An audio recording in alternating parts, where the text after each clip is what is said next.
All right, we are recording. It's official, Steve. This is it. We've talked about this for Oh actually that was my first question. When did you and I meet? Like what year? So we would have met somewhere around 2010 is when we my family moved to Huntington. Okay. So yeah, so that's was it the summer?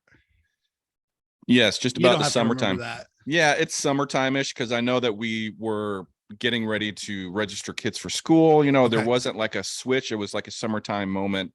Sure. And we had time still to get them into the Huntington school system. So Every time we've moved, I just say it was 4th of July weekend. I don't know if we've ever actually moved on the 4th of July. right. So I guess we should introduce the podcast first. Right. I don't know if we've settled on a name. Well, I liked Two Fat Dads. I thought Well, remember that originally I wanted it to be the center of the world. okay. And for those of you who, and I know that no one will ever listen to this, but for those of you who are unfamiliar, my name is Steve Center, like center, CENTER, like the middle. Correct. So center of the world would be a play off that. And certainly I should be considered the star. I think we agree with that. Right. I liked Two Fat Dads, and then in kind of parenthetical, this is our application, our joint application to become general authorities. Right. I like that one too. That is great.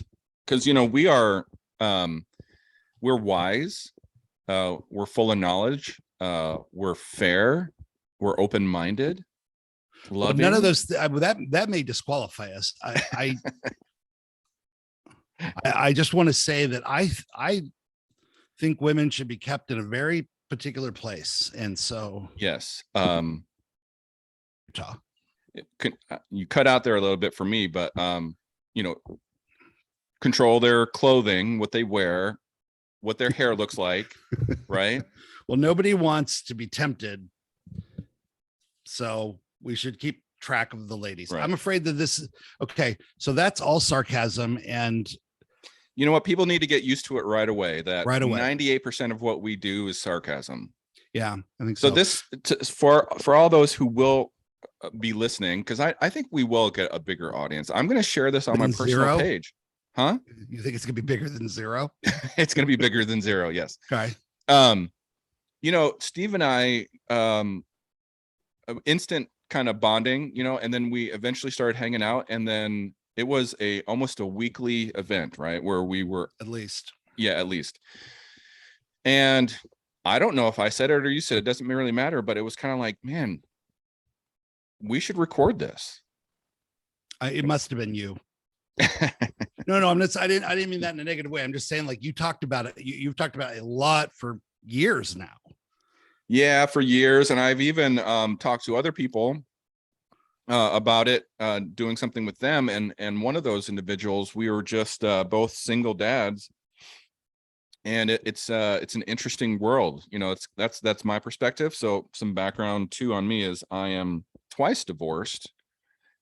Steve is really behind on that number. That's true. He's never been divorced. Yep. So yeah, let's talk about background. Okay. Give a little bio. So Tony is a big fan of the child beauty pageant circuit. I know that he spends a lot of time not necessarily going into the pageants, but standing outside the doors of the back of whatever building they're at. Oh, I've been trying to get a hosting gig on that for years. Sorry, that was good. Yes, a hosting gig where you know, I can't talk about this without did you ever see, do you watch It's Always Sunny? Oh, of course. That's exactly what I was thinking of. Frank and his makeup, and he had a mortician do the makeup. Yes, that's excellent. Yeah, no, them with the at the beauty pageant where they kept talking about who was a diddler. I have never diddled a kid. No. I said that once to someone, and so like yeah, my sense of humor I would feel is very dark. That's my background. Well, that was one thing I was actually telling my wife this today, that I mean, I've had, of course, I've had lots of friends, but you're the only one who I can fully express my sense of humor with. Yes, because there won't be any judgment. And I don't care if there is. You wouldn't care if there is, but I put it out there. I always go a little. This is something I learned from Steve. My first kind of label for you was that you were kind of like a shock jock, in a way that you would purposely say something shocking, and it's like throwing something against a wall to see what it's made out of, right? And you just would throw something out there, and you'll see their reaction, you'll see how they respond to it, and that's your filter of whether or not you're going to be friends with somebody or not. Oh, okay. Yes, I agree with that. Yeah, I misunderstood what you're talking about. I thought you just meant like generally, like no, I think if you're trying to feel someone out, that's the quickest way that you get it done. Yeah, no, that's probably true. I don't have. I mean, but I don't think this is. I used to think this was very unusual. I don't think it's that unusual. I don't have a big desire for a ton of friends. No, neither do I. Never have. And like I said, I used to think that was crazy rare, and maybe in high school that is rare, or more rare. But for myself, I have learned that I think actually a lot of, and I mean, how many times do you hear adults say, "Oh, I hate stupid people," or I don't like being around people at all. I mean, that kind of thing. So like I said, I think that closed-minded people. Yeah. Yeah. And I think conservatives, that's a super popular way of thinking. Okay. So, so we're talking about background. You've been married and divorced twice. Yes. And I think that probably what happened there was they just got to know you. So the first one took a long time, 13 and a half years before she finally realized. Yes, before she finally realized how much better. Can I just say on record, though, that I'm the one that initiated both divorces, because that is very important in this divorce game. Is it? Yes. Like, when you're dating someone, when you're getting to know someone and you match with someone, that's going to be a very initial question. Well, see, because I'm done. Like, if this marriage I'm in, and we're hitting 24 years in about 2 months. Congratulations. But if she died, I'm through. I cannot imagine, because even and I think I have a very good marriage, but even a very good marriage is really, you have to demean yourself and demote yourself in order for it to be successful. Right. And I don't feel like I have that in me to do that with someone else. It is a ton of work. Yeah. And then after a while, with the dating scene being what it is, you just have so little tolerance for BS. So let's talk about, that's one thing we were just discussing. We've discussed it a few times, what our language will be on this podcast. I'm going to go with English, since that's the only one either one of us. Oh man, that's a terrible joke. This is like these. If it's going to be safe for work or not safe for work is what we're trying to decide. How broad of an audience we're trying to collect, because I think we should not be swearing, because of, I think that excessive swearing would turn away people that we might want to have actually watch this. But I think we're both real, and we realize that in our lives we cuss. That has happened. Yes. Right. So if it happens, it happens, and then we'll probably bleep it out later. Yeah, that's fine. Okay. That's fine.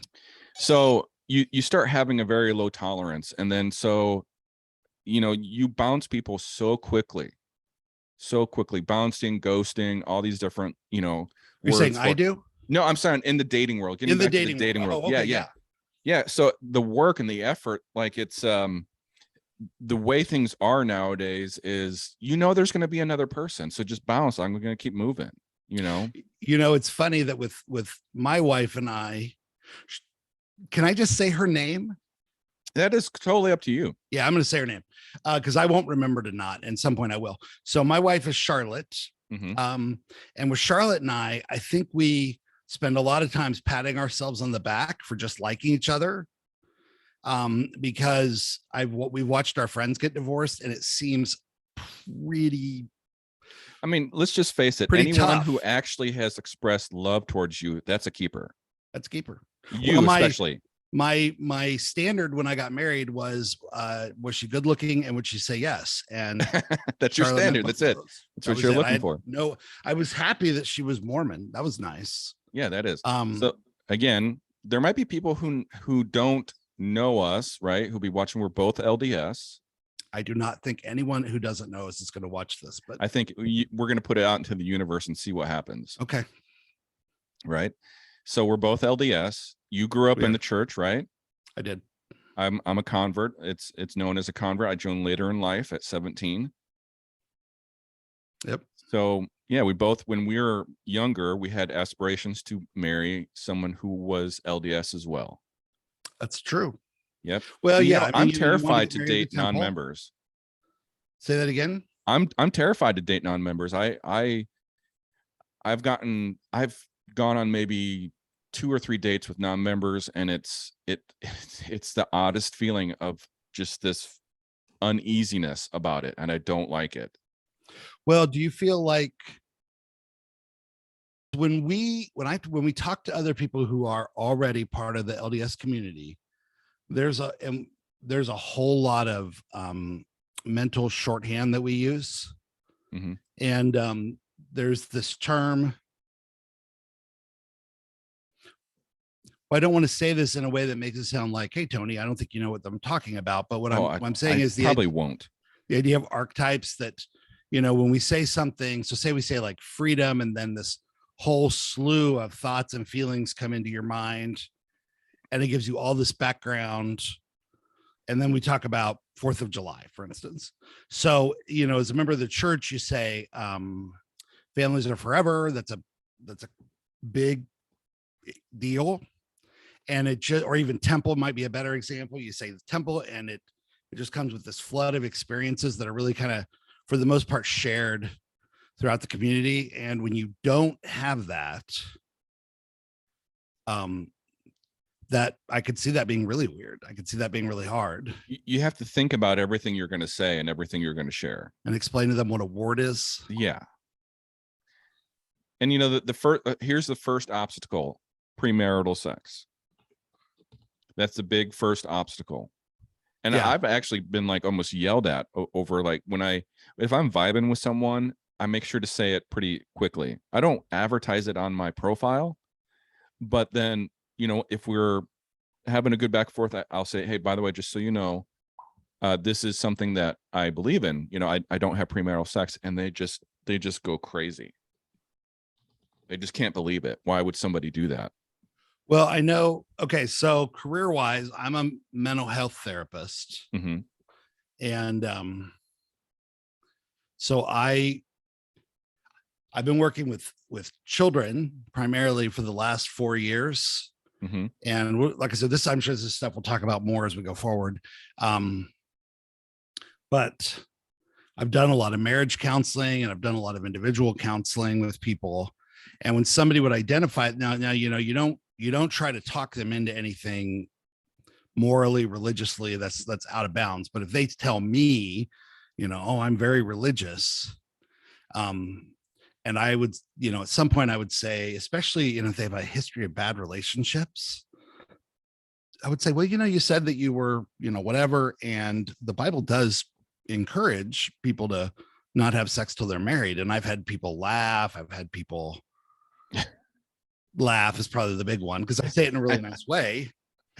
And then when that's the reaction, then I just back off. Have you heard the book, How to Not, I think it's called How to Not Marry a Jerk? No, but that sounds like good advice.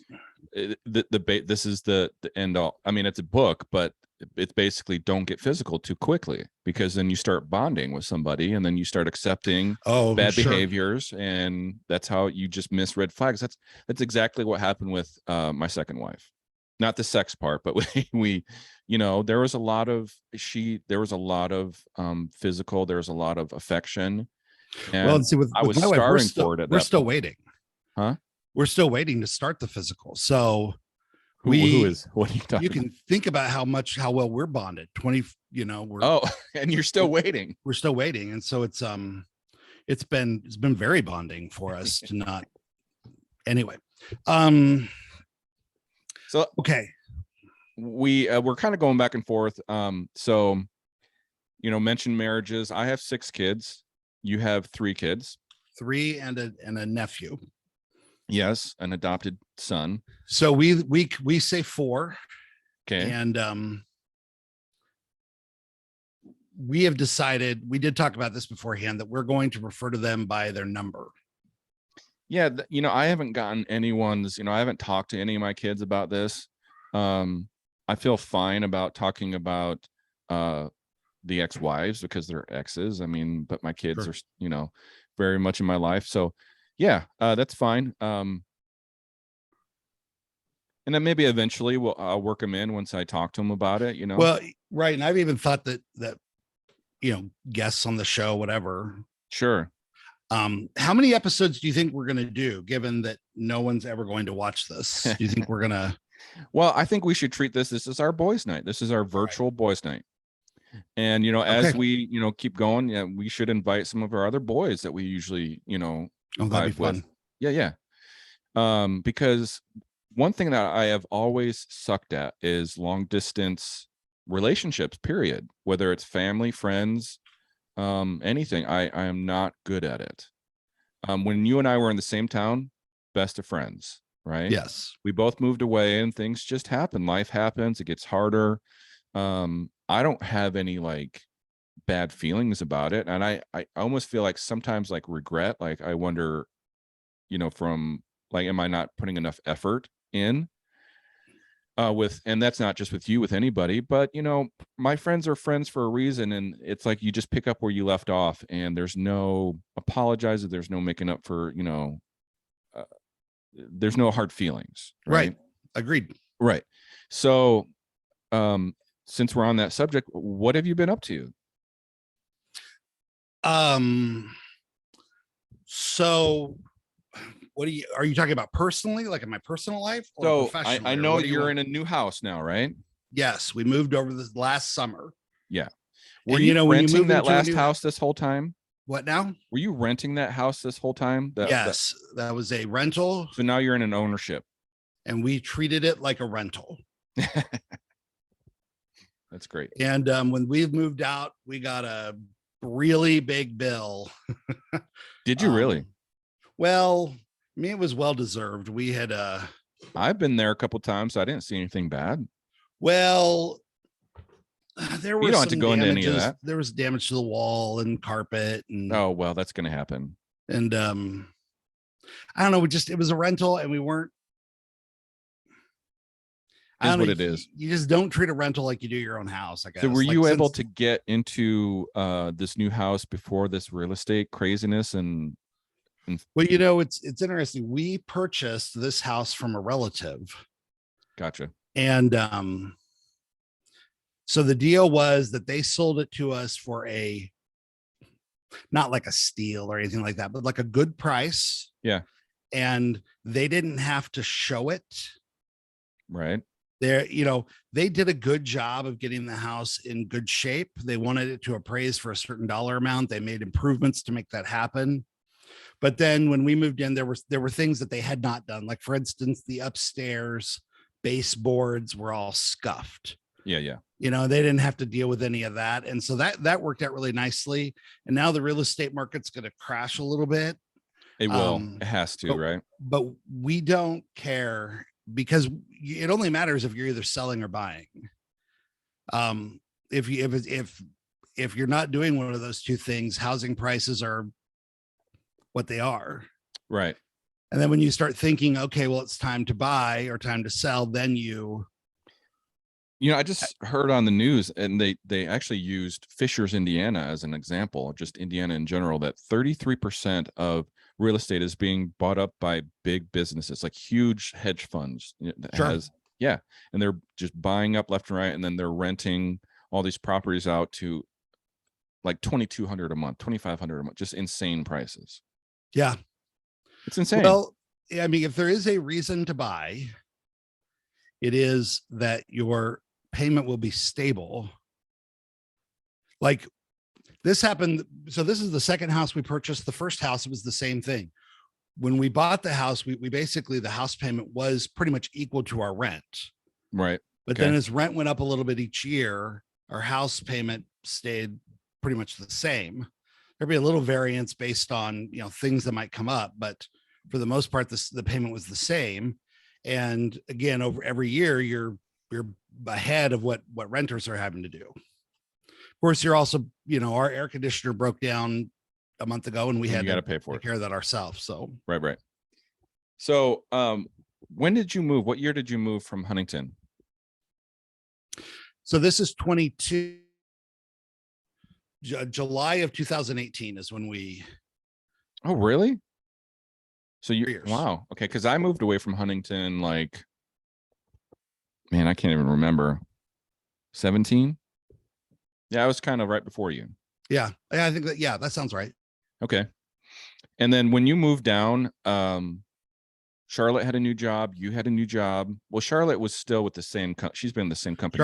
Charlotte got a what we would call a big.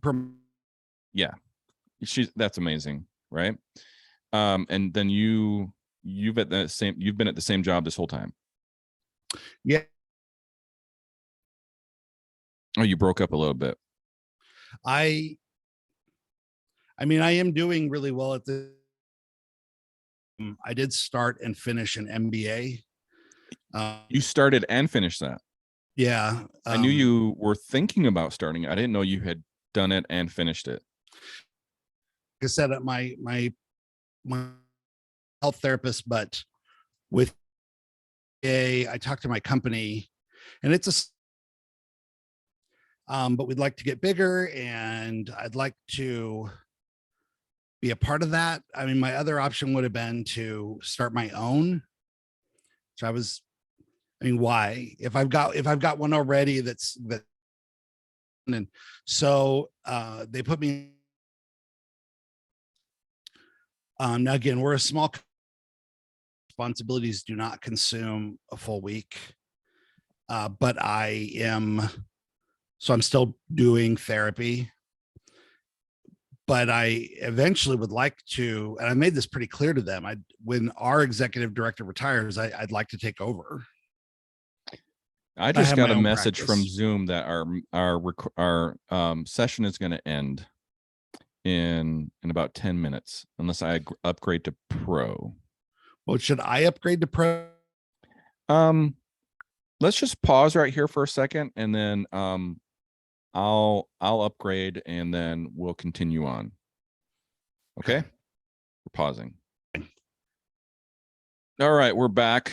I settled my issues with Zoom.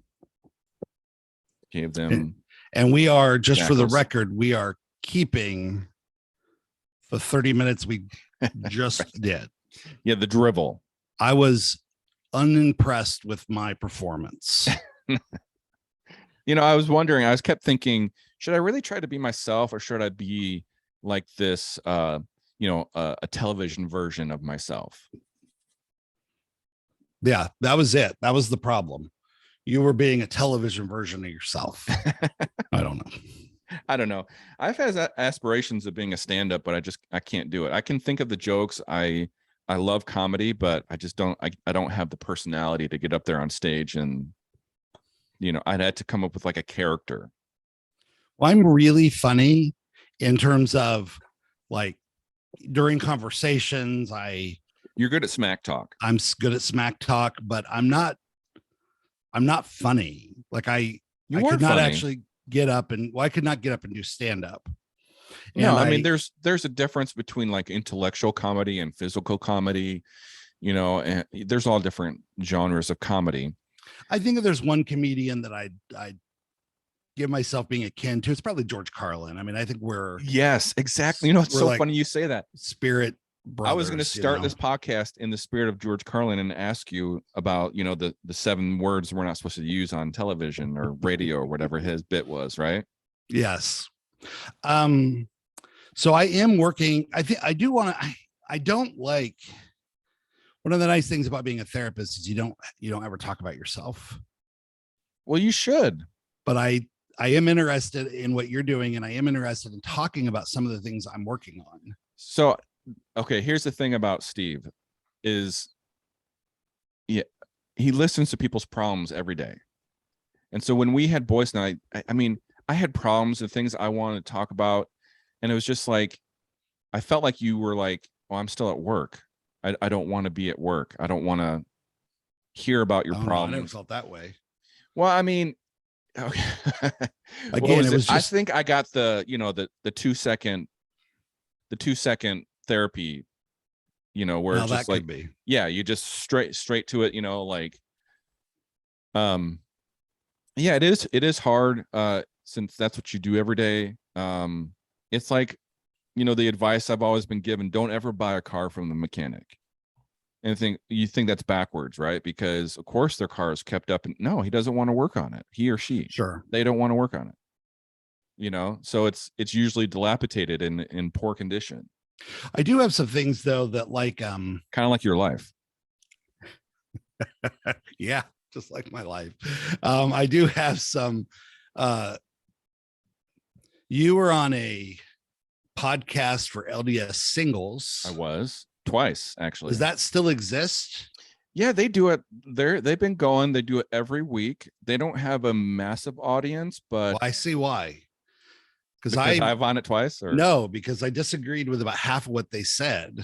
Yeah, I mean, but I thought I approached it though. It was so good for me, Steve, and this is why. And this is what I think I've been. I don't know how upfront I've been about this podcast, but going forward, I'm seeing this as an opportunity for me to get my story out there and talk about things, because I have not. And that's how I viewed this whole opportunity, is for me to have a chance to tell my story. Oh, that sounds. What it's part of your bore story you half you to death told? Because you know everything. You know everything I've gone through.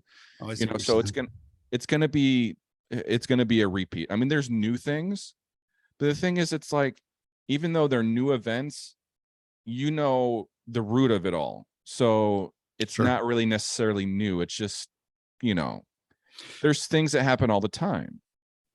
There's parental alienation happening all the time. There's parental alienation with you and all your the time. Kids? Yes. Where you're the. I haven't seen Dugan or Brandis in almost 2 years. You didn't know that? I did not know that. Yep. Well, that is definitely something to address. It breaks my heart. It breaks my heart. Like, what's crazy is me saying that. I'm just going to say her name. I'm not going to shy away from names either, really. And I don't really feel like shying away from my kids' names either. I was going to say, you said them. Did I already? Oh, I just did. I mean, it's fine. I don't care. It's fine. What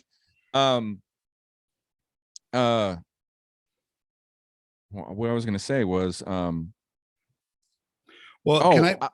saw a picture of you on Facebook, right? So this is going to come out. We both have sons. It's okay to talk about that part. Sure.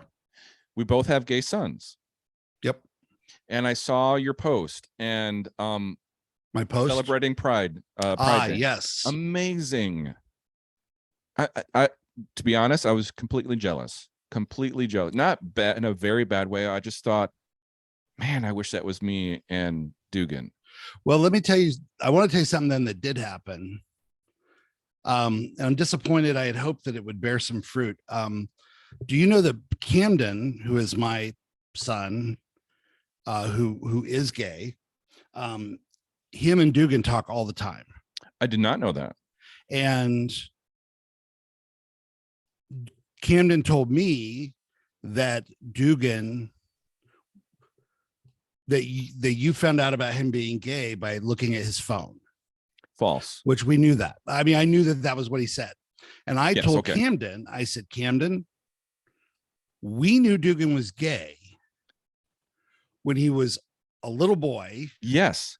And he would, I mean, I hate to say the stereotype, but like he'd pose for pictures and he, this and he'd prance, and I'd said to you, I said, Tony, now when he comes out, you have to act very surprised, because that was a huge failure, by the way. But You know, what's interesting is I am so glad you brought that up, because for a while, you know, you just part of like gaslighting, and that this has happened to me from other people.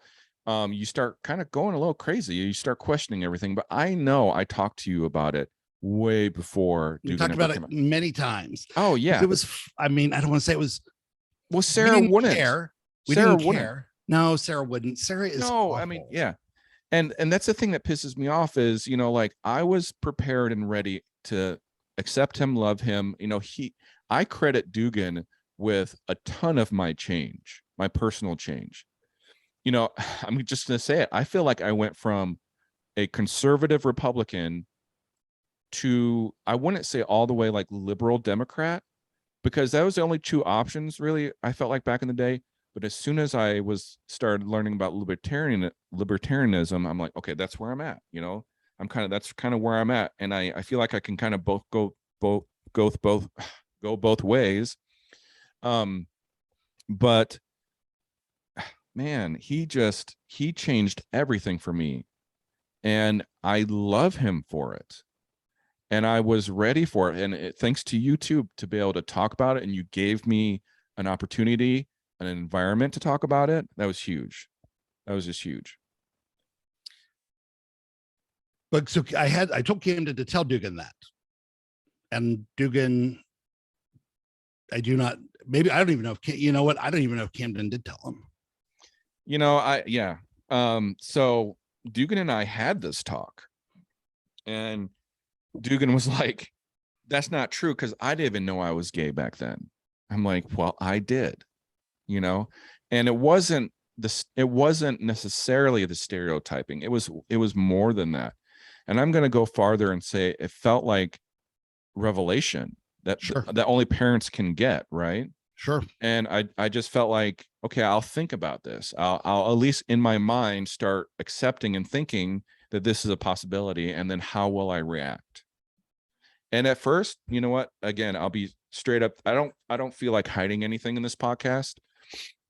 I can tell you that it wasn't disappointment. It was more like things are going to be so hard for him, and that made me sad. That's interesting, because when Camden came out, I'm a mental health professional. I've worked with so many gay people that I was very open Right. a long time ago. And you're open about a lot of things. Yeah. And my beliefs and feelings about the issue really hasn't changed at all.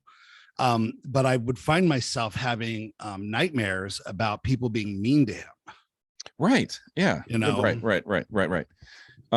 So is it safe to say that since we both have gay sons, that we have a right to say gay jokes on this podcast? No, I will not say any gay jokes. That was a joke. That in itself was a joke. I know you were kidding. I do think like having you know, did I ever tell you that Cohen, who is my oldest, he has nieces and nephews, cousins that are black. So then he believes that he was quarter black. That by definition. Well, that's and then it was okay. Then it was okay, you know, to make a black joke. Sure. I did think that we could get some people on the show who would say various things they identify as, because that's very funny. Like I identify as a helicopter, or you want those people on the podcast? No, I don't. I want them to burn. I want them to fall into a big hole and me not to ever see them again. You know, I'm not going to be tolerant. I'm just not very tolerant. You're not tolerant to that? Like how you're tolerant to a point to where if a man feels like a woman, you're okay with that? I'm talking about identify as those jokes. I'm talking about anti-trans humor is I just don't have it in me. Oh yeah, I don't care about that stuff either. You know, as far as humor goes on this podcast, I feel so I've been asking this question to myself for years. Are there limits to comedy? Are there things that are off limits, against the rules, you know? And for a long time I said no, everything's open to comedy, every subject, everything. And I'm still kind of like, going back and forth, but because I don't feel like I've ever heard a comedian, because I get into that space and I know that's a comedy bit. I know it's a comedian. And a lot of times I feel like satire is this highway that people can use to get people to open up their minds and think about things, right? Whether it's ridiculous or not. And it's all about the intent, right? And how, if it's mean spirited or not. Well, I think that if it's a good enough joke, you can make a joke about anything.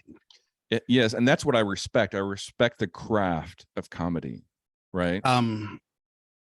I think that you have to be a hell of a good comedian, though, to be able to make certain jokes. Do you listen to Bill Burr at all? Oh yeah, Bill Burr, Louis C.K. Yeah, those guys. I have a connection with Bill Burr and you, and I've never told you this. Because something that you'd say a lot of the times was how difficult it was to be a stay-at-home mom. It's the hardest job in the world. Oh, I know his thing about how being a mom isn't the hardest job. He's like, oh yeah, what about crab fishing? When it's minus 33 degrees out, and you get knocked off into the ocean and is it? Yes, I mean that's no, you know what? And the thing is that if you, okay, so Bill Burr, that's a very funny bit. It is. And I very think funny. as I'm saying this, it doesn't sound like but it is a very funny bit. And that's a very good point. But if I had to choose between being a crab fisherman in negative 30-degree water and staying home with 4 kids for 10 years, I would be in Alaska. Because, now. If you do think about it, he's only going after physical harm. That's all he's talking about. He's talking about the physical harm to your body. He's not talking about the mental state, Well, and I think tell you, right. Oh, sorry. Isn't that the difference between the two? Of course. Yeah.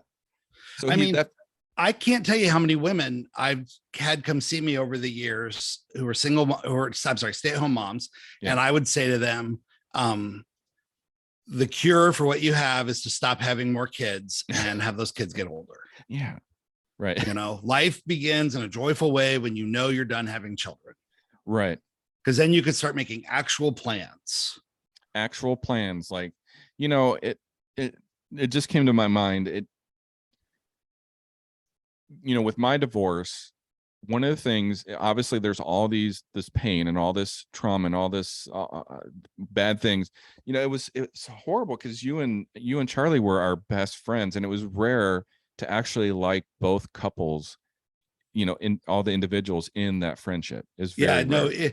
We were going to be the couple to go on cruises together, right? Yes. Vacations together, all these different things. Like we were almost planning our retirements together. And it's funny that Charlotte and I today, and Charlotte and Charlie are the same person. Charlie's her nickname. But Charlie is your gay lover. Charlie and I today, we're talking about. That wasn't a bad joke. No, it was fine. I smiled, but it wasn't that funny. But I was just telling her that we're starting this thing, and she teased us about the fact that we've talked about this for so many years and we're finally doing it. She said, well, make sure that he knows that when they got divorced, it ruined us. It ruined it for us too. It did. Yeah. Like we've not had, I don't know that we've ever had a couple that we were couple friends with to the degree that we were with you and Sarah. Yeah. Like most of the time you are friends with your buddy or she's friends with her buddy or whatever, and you kind of tolerate the other spouse. Yeah. Yep. But that wasn't what it was like. I thought your wife was very funny. Ex-wife was very funny. The chemistry between all of us, she clearly desired me physically. And yet I would turn her to you each time. Right. That's why we went out as a couple, so that we could both rev up each other's significant others, for ourselves. Right. That's right. That's what it was. We're swingers without the sex. Yeah. There was no coupling. No. Crosswise. Have you Although heard I offered you my wife several times. What's that? I offered you my wife several times. Several She times, just always said like no. in payment, come fix my car and you can have Charlotte for a night. And then she always said no. She always said no. Yeah. It's crazy. Have you heard about, I mean, it's not really shocking that Utah has very large swinging clubs and groups and right. This is my rolling my eyes. Okay. So in Indiana or Michigan, where you live, there are so few members of the church, very few, that we don't have the surplus to hate each other and act bizarre. Right. But in Utah, where apparently there are, I don't know, what are there, 20 million Mormons or something in Utah? Who knows? It's like 60% of the state. Yeah, it's and like there are communities where it's like above 95%. Oh yeah. And so there are so many that all of the nut jobs, all of the deviants, all of the whatever, they're Mormon too. Right. They're Mormon too. And the prisons are filled with Mormons out there. Yeah. And if I'm driving along and a cop pulls me over and he says, "Were you drinking?" which has never happened. But if I said, no, I'm a member of the church.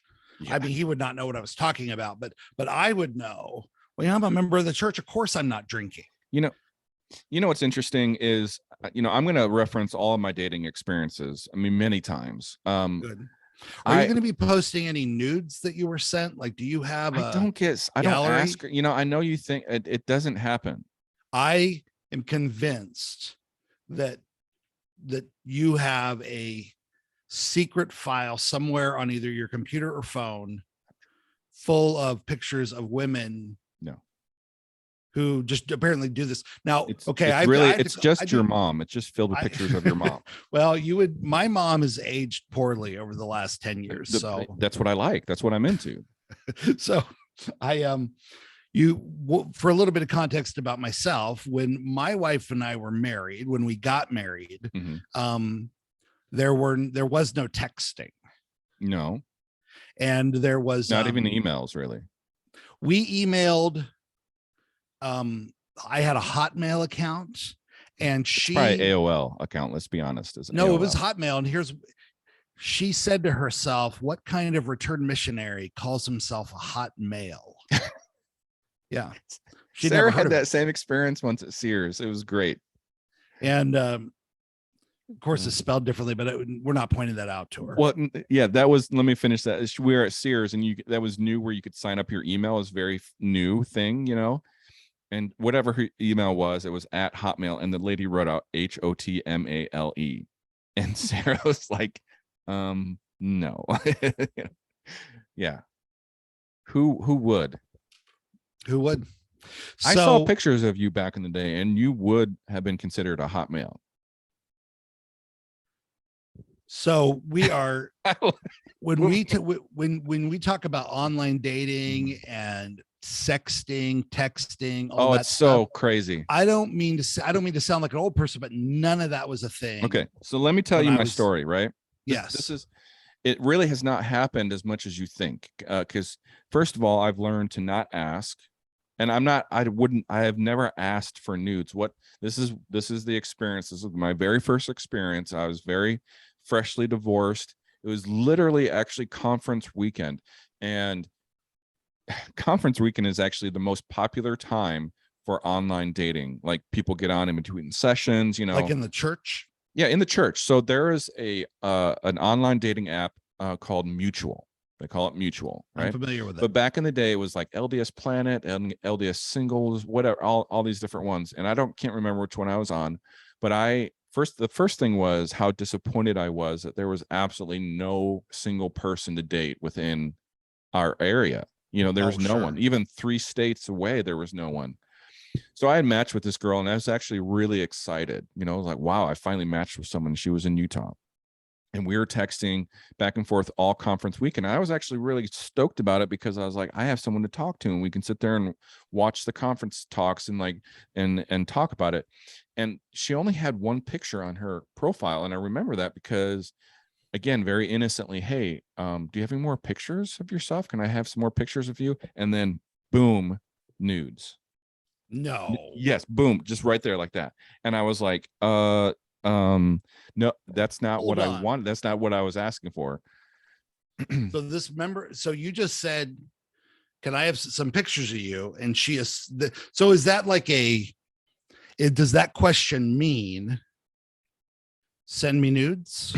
I have no idea. I mean, that's what I had to learn. And so then eventually, I mean, from then on, I'd say, can I have some fully clothed pictures of you? And then even that can like turn some women off, even that, and so I just don't ask. I don't ask, and I haven't asked for years and years and years and years. I did have a client who he was divorced, and he was texting a girl, a woman, an adult. Yes. I have that bad habit too, of saying girl. Yeah, I don't mean to. I don't mean to either. But so he was texting an adult woman that he had met once previously, and she sent him a picture of herself. I don't know, just a normal picture. Yeah. And he said, "Oh, what a good picture. I really, you look very nice." Yeah, you're very pretty. Yes. And she told him later, she said, "You passed the test." And he said, "I don't know what that means." And she said, "You saw a picture of me and you didn't ask me for nudes." And he said, yeah. Why would I do that? It's bizarre. I will tell you that I'm grateful that my dating experience came after. Oh, for sure. This. You should thank your lucky stars every day that you're married. I do. And a lot of people listening, I hope they get that message, really, because it is hell. It is hell on earth out there.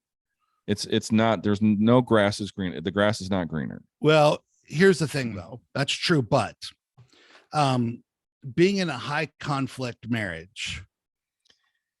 I'm not saying that fits all. You're right. It doesn't fit all. Like with my specific, I've asked myself that many, many times. Do I regret divorcing Sarah? Do I regret it? And there are times where I get very close to feeling that regret, only because of our children. Only. But it doesn't mean that, I've gone through so many scenarios. Well, what if, she was so close to getting her own career and bringing in money, and what if that would have fixed it? It wouldn't have. It still would have been pretty terrible, right? And so I've gone through that so many times. But yes, I would never ever advocate cheating, infidelity. And I can tell you right now, Steve, that I would say close to 90%, if not higher, of the women I've met, and I've met probably thousands of women through the last 7 years, infidelity is the number one reason for divorce. And it's shocking. It really has shocked me. And the stragglers and the smaller percentages, like some people, I mean, some stories still stick out to me. Like this one guy would rather play video games than have sex with his wife, and she was actually a very attractive woman. And it's like, dude, what on earth? What is going on? And then they find out that he's gay. I mean, right? Possibly. I don't know. I mean, I think video game addiction is a real thing. Well, I wasn't saying that sarcastically. Okay. He could have been. Yeah, absolutely. I had a young lady come see me once. So when we tell stories about clients, we have to obscure it enough to where nobody could tell what was going on. Right. Nobody could possibly identify it. But this was a young lady who was dating a young man who stereotypically should have been very interested in her sexually. Yes. And because of activities he was involved in and such, you would have thought this would be somebody who would want a lot of sex. And she came in and she was crying. First time I'd ever met her. And I will tell you,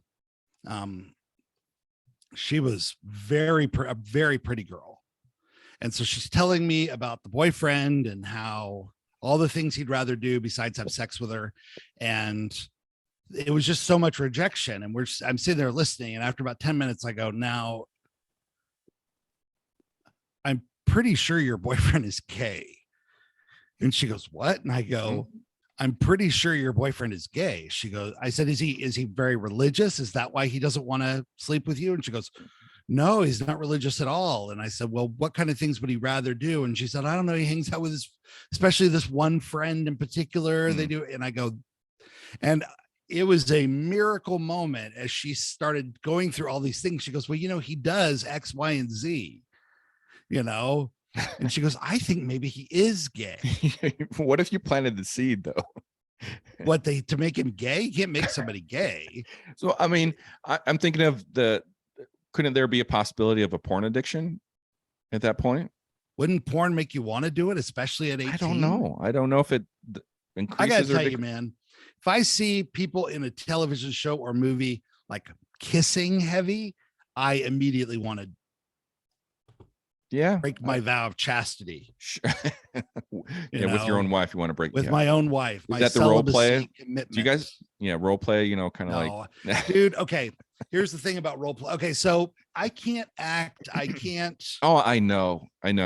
So Cohen's in the MTC right now. Isn't that amazing? Whoa! How? What? Where is he going? You were part of that, didn't you see his opening? I thought I saw you. Maybe I don't remember. Where? No, he's going to Santa Rosa, California mission. Is he speaking English? English, yes. Okay, good for him. I know, but I tell you what, Tony, it's huge. That's a big deal. It's huge, right? 5 years ago, when you and Sarah went through your divorce, nobody knows how things were going to end up, Well, right. And you know what? Out of all the kids, if I have two that stay active, I think I'd be, I think that'd be good. I really do. Well, right now I've just got one. We're going to the temple next month. That's great. For the first time. The reason I brought it up was because I tried to prepare him and get him ready, and I told him, I was straight up. I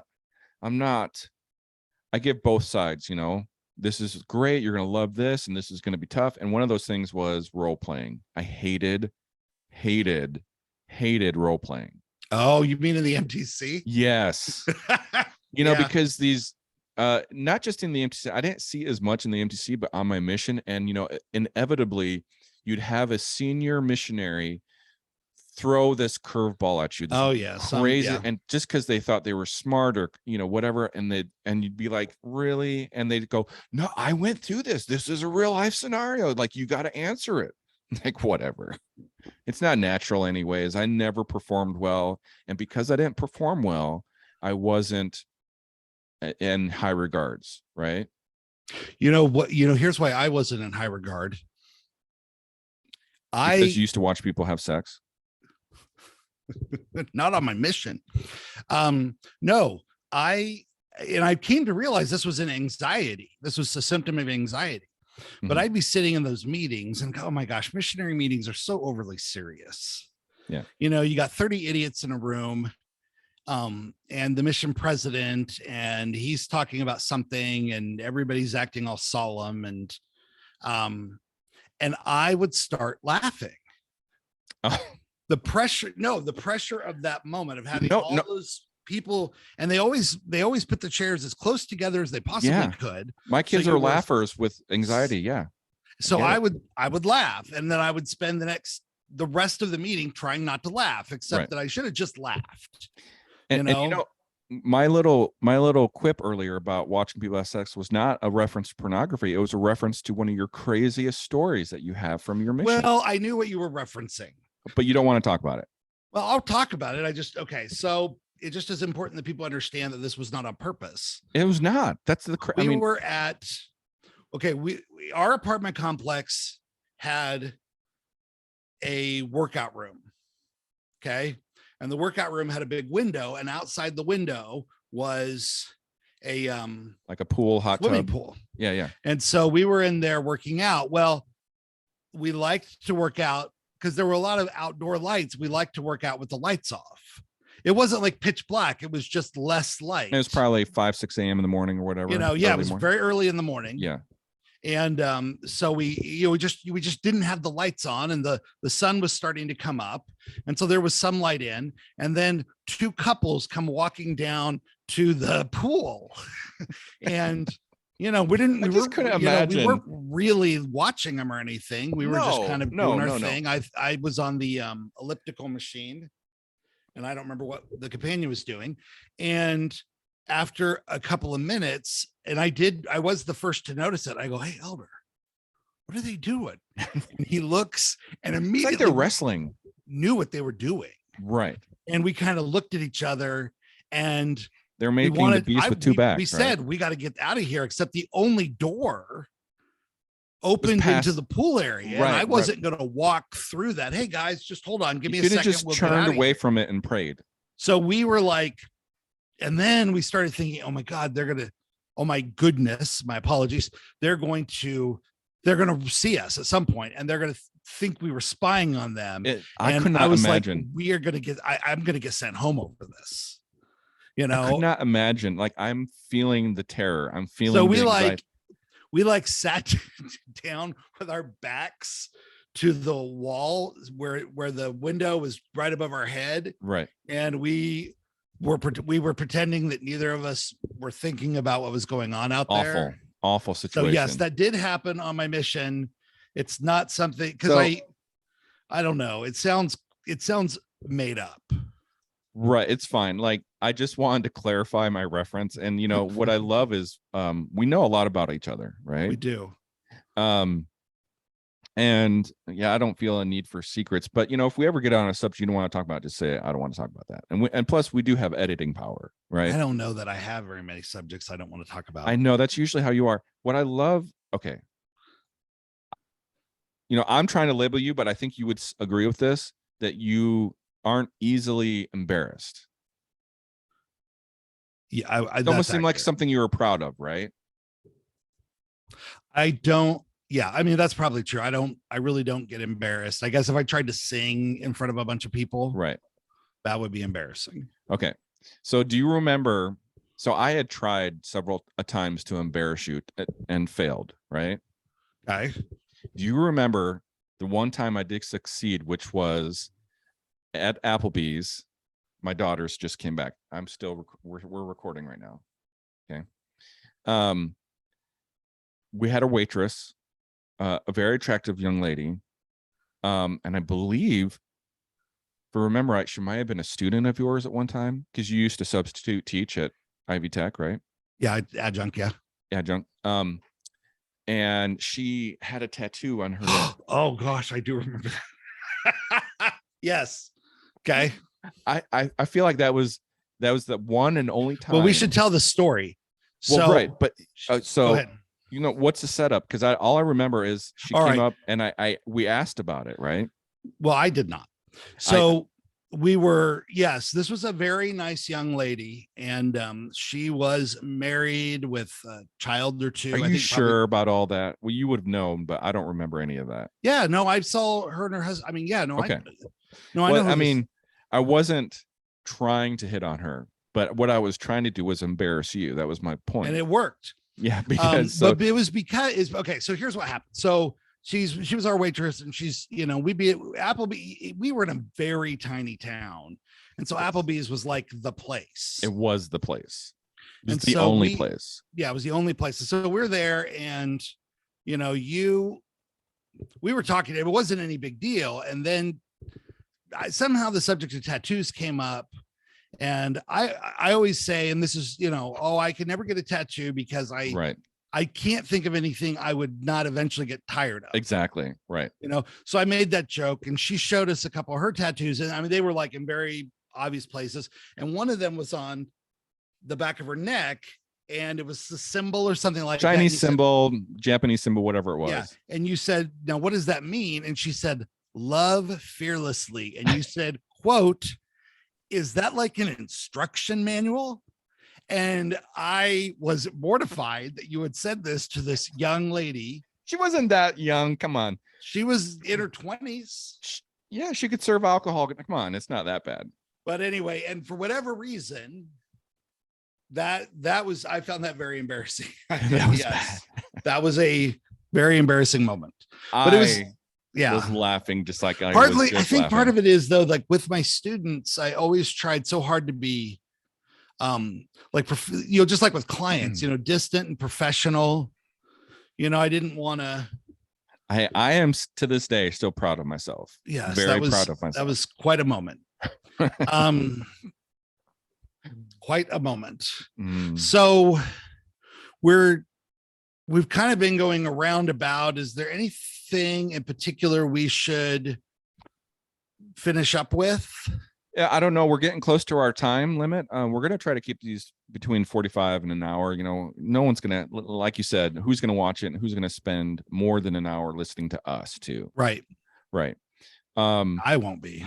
No, I mean, we still have a lot of things to catch up on. Things on my side, you know, things, yeah, a lot of things still to catch up on. But right now, you know, I'm really proud of Cohen. I really am. Yeah. And you should be.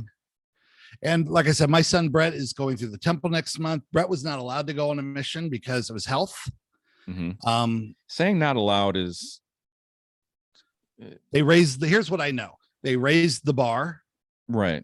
And when they raised the bar, they put a series I of just think there's a better way to say it than not allowed. But yeah, I mean, they put a list of physical requirements when he was like 13 or 14. And so I read those and I showed my wife and I said, there's no way he's going to be able to do these things. For those who don't know, he has severe allergies, right? Well, it's really his asthma. And even as an adult, it's better as an adult, but it still knocks him out. And so there was the plan then for him to do a service mission. And then COVID hit. Yes. And because COVID attacks the lungs, the church did not allow him to go out on a service mission. And then things looked like they were getting better. But then Republicans refused to get vaccinated. And so then we got a second letter saying that he was not allowed to go. And then things again looked like they were getting better. And then he turned 22 and said, Dad, do you think I should go on a mission still? And I said, for me, 22 years old is when you're coming home from missions. It's not when we go out. He's almost done with college at this point. So he decided, again, he wanted to go on a mission. He then wanted to do a service mission twice. And by this point, it was like, well, if he was supposed to go, God would have made it so he could go. Well, I know this will probably open up a little bit more, but like I said, we are coming down to the time where we should finish up. But all I could think about when you're telling me about Brett was one of the, you know, you talked earlier about someone passed the test, you know, someone that looked at some pictures that was sent and then he passed the test because he didn't ask for nudes. Oh, right? Sure. So we got down a different path, but then what I was going to say is that's probably the number one thing that I go through is a worthiness test. Is they want to know, do you have your temple recommend? They'll ask if you have. You mean from girls that you're? Yes, I'm sorry, for dating, single life, you know. And so I would, you know, not that I feel bad for Brett, but man, if that is like, there are some people out there where they'll ask, did you serve a mission? You know, what callings have you had? I've been asked all these things, you know. So what's interesting, I was just thinking about this other day. I've never been asked, what kind of car do you drive? You know, kind of like a financial kind of like, let's see what kind of finance, do you own your own house? How big is your house? You know, I get asked all the time what I do for work. And, you know, even that does tend to bother me sometimes because it's like they're trying to figure out my finances a little bit, but by far and very open question that I'll get all the time is what I would consider a series of worthiness questions for priesthood worthiness. And it's, you know, as a married guy, and you'll remember this, it was assumed I'm awesome as far as being worthy. Oh, sure. I guess. Yeah. You know, you're an active guy, married. With you specifically, though. What? With you specifically, though, because I felt like with some things, people. No, because Go ahead. No, because this is how you and I became friends. Let's finish up with this, right? Okay, tell them. You and I became best friends because, and it was almost instant because there's a few things that happened. First thing was, I sat down next to you in Sunday school. We just moved into the ward. It was our first Sunday. And you leaned over to me and said, as a warning, just so you know, I tend to say inappropriate things.